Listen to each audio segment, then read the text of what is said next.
बच्चों, आज की इस वीडियो में 8th ग्रेड अभ्यास पुस्तिका कक्षा 7वीं हिंदी भाषा भारती के लिए जो आपकी पुस्तक है, इसका पाठ 5 हम सॉल्व करेंगे। पाठ 5 का नाम है मध्य प्रदेश का वैभव। इसमें जो भी आपको प्रश्न दिए हैं, सभी प्रश्नों के उत्तर आपको एक्सप्लेनेशन के साथ में बताए जाएंगे, जिससे आप अपनी वर्कबुक को भी कंप्लीट कर पाओगे। साथ साथ में जो क्वेश्चन है वह भी आपको अच्छे से समझ आ जाएंगे। तो चलिए, क्लास 7 हिंदी भाषा भारती 8th ग्रेड अभ्यास पुस्तिका का पाठ 5 हम सॉल्व करते हैं, मध्य प्रदेश का वैभव। सबसे पहले इसमें हमें दिए हैं बहुविकल्पीय टाइप के प्रश्न। प्रश्न क्रमांक 1 में हमसे कहा गया है, जीवाश्म राष्ट्रीय उद्यान कहाँ है। ऑप्शन दिया है बालाघाट, भोपाल, पन्ना, मंडला। जीवाश्म राष्ट्रीय उद्यान मंडला में है। डी वाला ऑप्शन मंडला सही उत्तर रहेगा। नेक्स्ट हम देखेंगे सेकंड नंबर का क्वेश्चन। अंक शब्द का एक अर्थ है संख्या, दूसरा अर्थ है। ऑप्शन में दिया है कीचड़, देखना, गोद या पानी। अंक शब्द का एक अर्थ संख्या है तो दूसरा अर्थ होगा गोद, यानी कि सी ऑप्शन गोद हमारा सही उत्तर है। नेक्स्ट हम देखेंगे तीसरे नंबर का प्रश्न। भरत मिलाप का प्रसिद्ध स्थल है खजुराहो में, चित्रकूट में, भीमबेटका में या उज्जैन में। भरत मिलाप का प्रसिद्ध स्थल चित्रकूट में है। बी वाला ऑप्शन चित्रकूट सही उत्तर है। नेक्स्ट हम देखते हैं फोर्थ नंबर का प्रश्न हमें दिया है, सबे मालवा का अर्थ है। ए वाला ऑप्शन है मालवा की सुबह, बी ऑप्शन है मालवा का भोजन, सी ऑप्शन है मालवा की रात, डी ऑप्शन है मालवा के महल। शबे मालवा का अर्थ है मालवा की रात, यानी कि सी ऑप्शन सही उत्तर है। अगला हम देखते हैं 5वें नंबर का प्रश्न है, अनेक पर्यटक ग्वालियर घूमने आते हैं, इस वाक्य में संयुक्त क्रिया है। ए ऑप्शन है ग्वालियर घूमने, बी ऑप्शन है पर्यटक आते हैं, सी ऑप्शन है अनेक पर्यटक और डी ऑप्शन घूमने आते हैं। तो इसमें डी ऑप्शन घूमने आते हैं यह संयुक्त वाक्य है। 5वें नंबर के प्रश्न के बाद में यहाँ पर हमें रिक्त स्थान दिए हैं। नीचे दिए गए शब्दों में से उचित शब्द चुन करके रिक्त स्थानों की पूर्ति हमें करनी है। सिख धर्म अधिकतम 2028 पन्ना, ये इस प्रकार से हमें रिक्त स्थान में भरने के लिए कुछ शब्द दिए हैं। 6ठे नंबर का रिक्त स्थान हम देखेंगे, सांची के स्तूप धर्म के स्मारक हैं। तो सांची के जो स्तूप है बौद्ध धर्म के स्मारक हैं। 6ठे नंबर के प्रश्न में बौद्ध सही उत्तर है। 7वें नंबर का प्रश्न है, पन्ना हीरे की खानों के लिए प्रसिद्ध है। 7वें नंबर में पन्ना आएगा। अगला हम देखेंगे 8वें नंबर का प्रश्न, छतरपुर शहर का नाम महाराजा छत्रसाल के नाम पर रखा गया। उत्तर आ जाएगा महाराजा छत्रसाल। 9वें नंबर का हमारा रिक्त स्थान है, उज्जैन में पिछला कुंभ मेला सन 2016 में लगा था, अगला कुंभ मेला सन 2028 में लगेगा। क्योंकि 12 वर्ष के बाद में कुंभ मेला लगता है, प्रत्येक 12 वर्ष में लगता है, इसलिए यहाँ पर 2016 में लगा था, तो अब 2028 में लगेगा। उत्तर हमारा हो जाएगा 2028। प्रश्न क्रमांक 10 से अधिक में तम प्रत्यय लगाने पर बनने वाला शब्द है अधिकतम। अधिक में अगर तम प्रत्यय लगेगा तो शब्द बनेगा अधिकतम।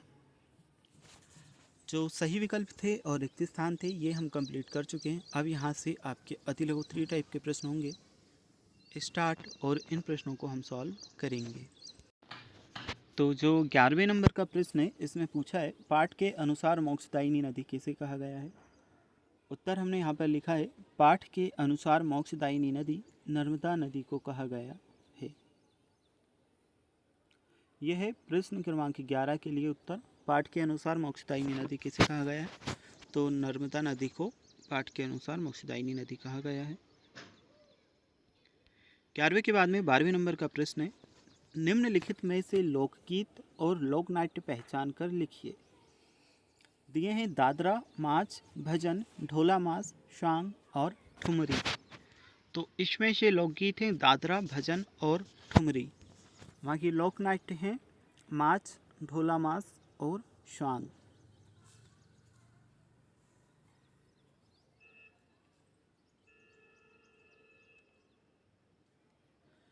तो यह है क्वेश्चन नंबर 12 के लिए आपका उत्तर।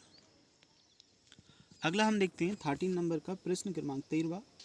सोहन खेलता है और मुनिया पढ़ती है। वाक्य में से क्रिया शब्दों को छांटकर लिखिए एवं एक क्रिया शब्द युक्त वाक्य बनाइए।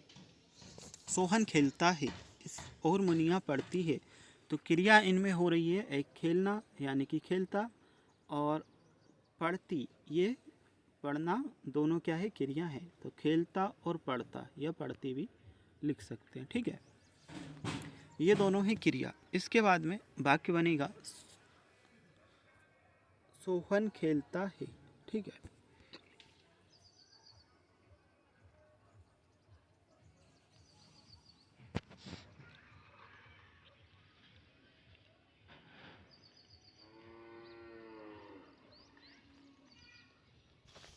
तो 13वें नंबर के प्रश्न के बाद में हम देख लेते हैं 14वें नंबर का प्रश्न। उज्जैन नगर को पहले किस नाम से जाना जाता था? यह है 14वें नंबर का प्रश्न। उज्जैन नगर को पहले अवंतिका नाम से जाना जाता था। उज्जैन नगर को पहले अवंतिका नाम से जाना जाता था। यह है 14वें नंबर के प्रश्न का उत्तर।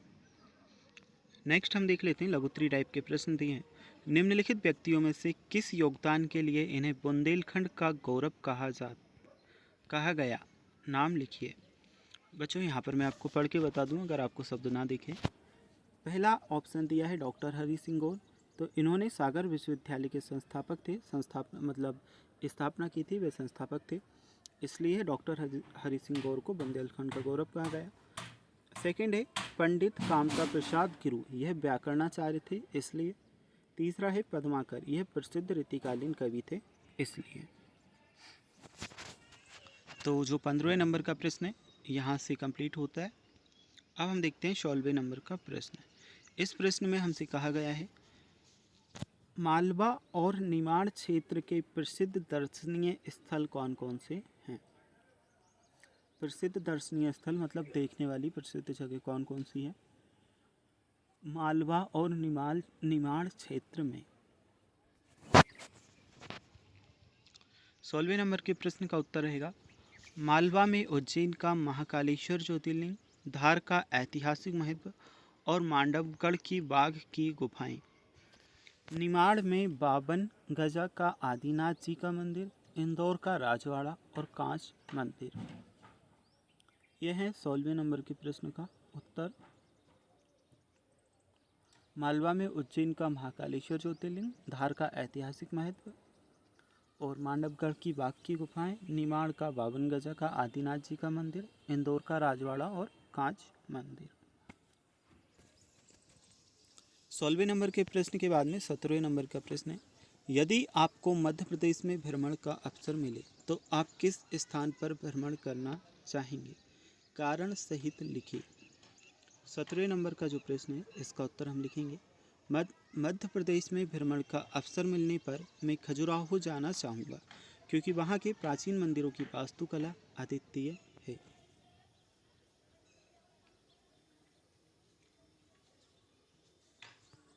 बच्चों इस प्रश्न का उत्तर आप अपने अकॉर्डिंग लिख सकते हो। अगर आपको कहीं और जाना पसंद है, आप कहीं और जाना पसंद करोगे तो वहाँ का भी आप लिख सकते हो।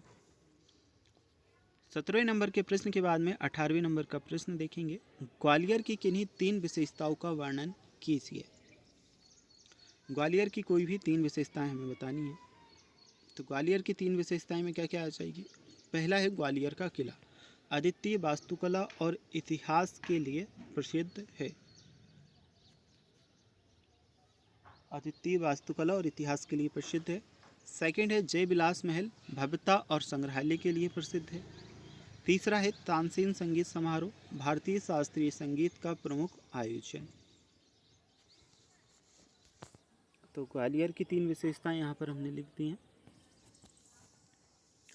अब चलिए देखते हैं दीर्घ उत्तरीय प्रश्न। साहित्य और संगीत के क्षेत्र में मध्य प्रदेश के योगदान को बताइए। साहित्य और संगीत के क्षेत्र में मध्य प्रदेश का योगदान बताना है प्रश्न क्रमांक 19 में। उत्तर लिखेंगे मध्य प्रदेश का साहित्य और संगीत में महत्वपूर्ण योगदान है। साहित्य में कालिदास, बारहमीर, बाणभट्ट, भूषण और पद्माकर प्रमुख है। संगीत में तानसेन, बैजू बावरा और अलाउद्दीन खां का नाम प्रमुख है। कालिदास की रचनाएं और तानसेन का संगीत आज भी लोगों को प्रेरित करते हैं। तो यही हमारा उत्तर है।